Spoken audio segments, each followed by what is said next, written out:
Hello everybody. నా పేరు doctor Charan Teja Koganti. నేను కన్సల్టెంట్ న్యూరోసైకియాట్రిస్ట్‌గా కిమ్స్ హాస్పిటల్ కొండాపూర్‌లో వర్క్ చేస్తున్నాను. ప్లస్ జేడ్ క్లినిక్స్ కోకాపేటలో కూడా వర్క్ చేస్తున్నాను. ఇవాళ మనం పానిక్ అటాక్స్ గురించి మాట్లాడుకుందాం. పానిక్ అటాక్స్ అంటే చాలా సివియర్ ఫార్మ్ ఆఫ్ యాంగ్జైటీ. మనకి యాంగ్జైటీలో వచ్చే సింప్టమ్స్ అన్నీ పానిక్ అటాక్‌లో ఉంటాయి. But short lasting, but very very high intensity అనమాట. ఫర్ ఎగ్జాంపుల్, పానిక్ అటాక్ వచ్చినప్పుడు ఇది ఆల్మోస్ట్ హార్ట్ అటాక్ ఏమో అనిపిస్తుంది, కానీ హార్ట్ అటాక్ కాదు. So most of the patients మనకి emergency రూమ్స్కి, క్యాజువాలిటీస్కి, middle of the night, early mornings వచ్చే పేషెంట్స్ హార్ట్ అటాక్ ఏమో అనుకుని వచ్చే వాళ్ళలో సగం మంది పానిక్ అటాక్స్తోనే వస్తారు. బట్ హౌఎవర్ ఫస్ట్ మనం ఈసీజీ చేసి, ఎకో చేసి, కార్డియాక్ ఇష్యూస్ అన్నీ రూల్ అవుట్ చేసుకుంటాము. దాని తర్వాత సైకాట్రిక్కి పంపిస్తారు పానిక్ అటాక్స్ ట్రీట్మెంట్ కోసం. పానిక్ అటాక్ అంటే ఏంటి, ఎలాంటి సిమ్టమ్స్ ఉంటాయి? సడన్గా గుండె దడలాగా అనిపించడము, చెస్ట్ అంతా పట్టేసుకున్నట్టు అనిపించడం, బాగా టైట్గా డిస్కంఫర్ట్గా అనిపించడము, తల తిరుగుతున్నట్టు అనిపిస్తుంది, వామిటింగ్ సెన్సేషన్ లాగా రావచ్చు, వామిటింగ్ కూడా రావచ్చు.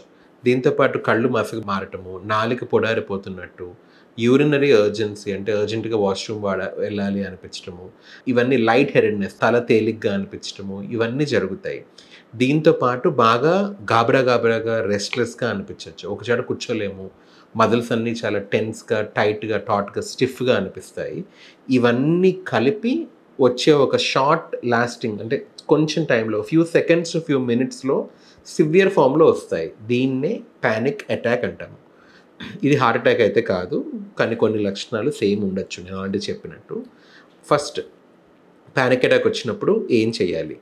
మోస్ట్ ఆఫ్ ద టైమ్ అండి పేషెంట్స్ మా దగ్గర ట్రీట్మెంట్ తీసుకుంటూ ఉంటారు కాబట్టి వాళ్ళకి పానిక్ అటాక్లో యాంగ్జైటీకి ఒక సివియర్ యాంగ్జైటీ వచ్చినప్పుడు ఒక ట్యాబ్లెట్ నాలుగు కింద పెట్టుకోమని చెప్పి డాక్టర్స్ ఇస్తూ ఉంటాము.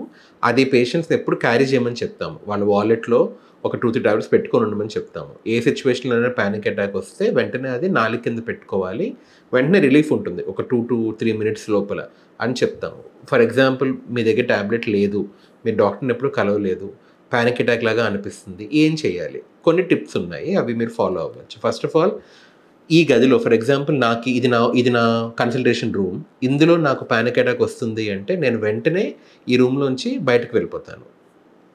ఎక్కడైతే మీకు పానిక్ అటాక్ వస్తుందో ఆ స్పేస్ నుంచి పక్కకి వెళ్ళండి. మీ చుట్టూ జనాల్ని మోగనివ్వద్దు, రైట్? కొంచెం ఓపెన్ స్పేస్ అయితే బెటర్. ఓపెన్ స్పేస్లో ప్రాపర్గా బ్రీతింగ్ ఆడేలాగా ఉండే ప్లేస్కి మీరు మూవ్ అవ్వాలి. సేఫ్ ప్లేస్కి మూవ్ అవ్వాలి. అది వాష్రూమ్ అయినా కావచ్చు, ఏదైనా కావచ్చు. జనాలు ఎక్కువ కనపడకుండా మీరు ప్రశాంతంగా కూర్చోగలిగే ప్లేస్కి వెళ్ళి ఫస్ట్లీ బాడీని కళ్ళు మూసుకొని పైనుంచి కింద వరకు స్కాన్ చేయండి. ఎక్కడైనా మజిల్ బాగా స్టిఫ్గా, టైట్గా అనిపిస్తుందో చూడండి. ఆ మజిల్ రిలాక్స్ చేయండి, రైట్? ఎలా రిలాక్స్ చేస్తారు? ఫర్ ఎగ్జాంపుల్, నాకు ఇక్కడ టైట్గా అనిపిస్తుంది అనుకోండి తల మజిల్స్, అది ఇంకా టైట్ చేసి లూజ్ చేయండి. ఫర్ ఎగ్జాంపుల్, నాకు ఈ మజిల్ టైట్గా అనిపిస్తుంది అనుకోండి, ఇంకా టైట్ చేసి రిలాక్స్ చేయొచ్చు. సో అదొక టెక్నిక్, మజిల్ రిలాక్సేషన్ టెక్నిక్. ఇంకొకటి deep breathing technique. Deep breathing ఏంటంటే స్లోగా డీప్ బ్రెత్ తీసుకోవాలి, ముక్కుతో శ్వాస తీసుకోవాలి అట్ ద కౌంట్ ఆఫ్ 4. ఎట్లా అంటే ఇట్లా చేయొచ్చు మీరు, 1, 2, 3, 4. బయటకు కౌంట్ చేస్తుంటే బ్రీత్ చేయలేము. సో కౌంట్ చేయకుండా మీరు మైండ్లో నెంబర్ లెక్క పెట్టుకుంటూ కౌంట్ చేసి ఒక 4 వరకు కౌంట్ చేయండి. మళ్ళీ 4 వరకు కౌంట్ చేసి బ్రీత్ని హోల్డ్ చేయండి. దాని తర్వాత బ్రీత్ అవుట్ త్రూ నోస్. ఎట్లా? ఇట్లా 1, 2, 3, 4 మైండ్లో కౌంట్ చేసుకుంటూ ఇది చేయొచ్చు. దీన్ని బాక్స్ బ్రీతింగ్ అంటాము. ఇది ట్రై చేయొచ్చు.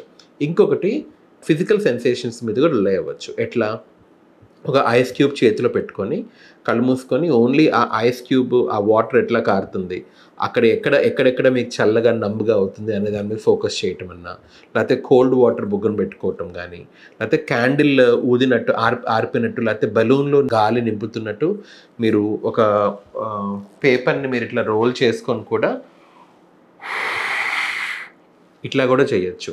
ఇలాంటి కొన్ని టెక్నిక్స్ వల్ల మీ హార్ట్ బీట్ అనేది కొంచెం కామ్ డౌన్ అవుతుంది. బ్రెయిన్కి కూడా నెగిటివ్ సిగ్నల్స్ పంపించడం తగ్గుతుంది. సో బ్రెయిన్ కూడా యాంగ్జైటీ హార్మోన్స్ రిలీజ్ చేయడం తగ్గిస్తుంది. వీటితో పాటు గ్రౌండింగ్ టెక్నిక్స్ అంటాం. గ్రౌండింగ్ టెక్నిక్స్ అంటే, ఇప్పుడు పానిక్ అటాక్ వస్తుంది, మీ బ్రెయిన్ మీరు డిస్ట్రాక్ట్ చేయాలి. ఎట్లా డిస్ట్రాక్ట్ చేస్తారు? ఫర్ ఎగ్జాంపుల్, ఈ రిమోట్ ఉంది, రైట్? నేను కళ్ళు మూసుకొని ఈ రిమోట్‌లో బటన్స్ ఎట్లా ఉన్నాయి, రైట్?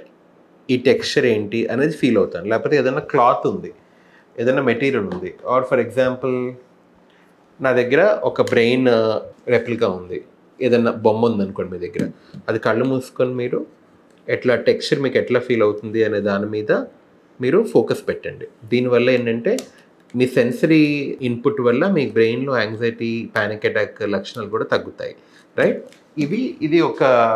ఇది ఒక వే. ఇట్లా సెన్సరీ దీంతో కూడా చేయొచ్చు. ఆర్ ఏదైనా ప్లెజెంట్ స్మెల్, మీ దగ్గర ఏదైనా ప్లెజెంట్ స్మెల్, మీ పర్ఫ్యూమ్ ఉంది, ఏదైనా ఉంది, ఫర్ ఎగ్జాంపుల్ ఆ పర్ఫ్యూమ్ కొట్టుకొని కళ్ళు మూసుకొని just focus on that smell. అది కూడా సెన్సేషనే కదా, మన బాడీలో సెన్సేషన్స్ ఉంటాయి. ఏంటవి? Taste, smell, touch, hearing, vision, ఇవన్నీ కలగలిపి you can also reduce your anxiety, panic attack. ఇవి కొన్ని టిప్స్ అండి. And panic attacks mostly medical conditions వల్ల వస్తాయి. ఇది ఓన్లీ సైకలాజికల్ ఇష్యూస్ వల్లే కాదు. మెడికల్ కండిషన్స్ ఎట్లాంటివంటే హైపర్ థైరాయిడిజము, థైరాయిడ్ ఇష్యూస్ ఉన్న వాళ్ళకి, సివియర్ ఎనీమియా ఉన్న వాళ్ళకి, అంటే బ్లడ్ లాస్ ఎక్కువైనా పీరియడ్స్లో కానీ అలాంటి టైంలో కూడా రావచ్చు. ఆర్ కార్డియాక్ ఇష్యూస్ ఉన్న పేషెంట్స్కి కూడా పానిక్ అటాక్స్ వచ్చే ఛాన్సెస్ ఉంటాయి. ఈవెన్ ప్రొసీజర్ తర్వాత కూడా, మీకు స్టెంట్ వేసారు, స్టెంట్ వేసిన తర్వాత కూడా పానిక్ అటాక్స్ వచ్చే ఛాన్సెస్ ఎక్కువగా ఉంటాయి. ఇవన్నీ యూజువల్ కారణాలు. దీంతోపాటు ఏదైనా సబ్స్టెన్స్ అబ్యూస్, అంటే ఏదైనా డ్రగ్స్కి అలవాటు పడ్డా కానీ, టూ మచ్ ఆఫ్ కాఫీ తీసుకున్నప్పుడు కూడా, బికాజ్ అది స్టిమ్యులెంట్ కాబట్టి కెఫీన్ అనేది పానిక్ అటాక్స్ని ట్రిగ్గర్ చేయొచ్చు. నిద్ర లేకపోయినా కానీ పానిక్ అటాక్స్ రావచ్చు, లేకపోతే సివియర్ స్ట్రెస్లో ఉన్న పానిక్ అటాక్ రావచ్చు. సో డెఫినెట్లీ ఒక మంచి డాక్టర్ని కలిసి దానికి ట్రీట్మెంట్, అనాలిసిస్ అన్నీ చేయించుకుంటే మీకు మంచిది. Thank you.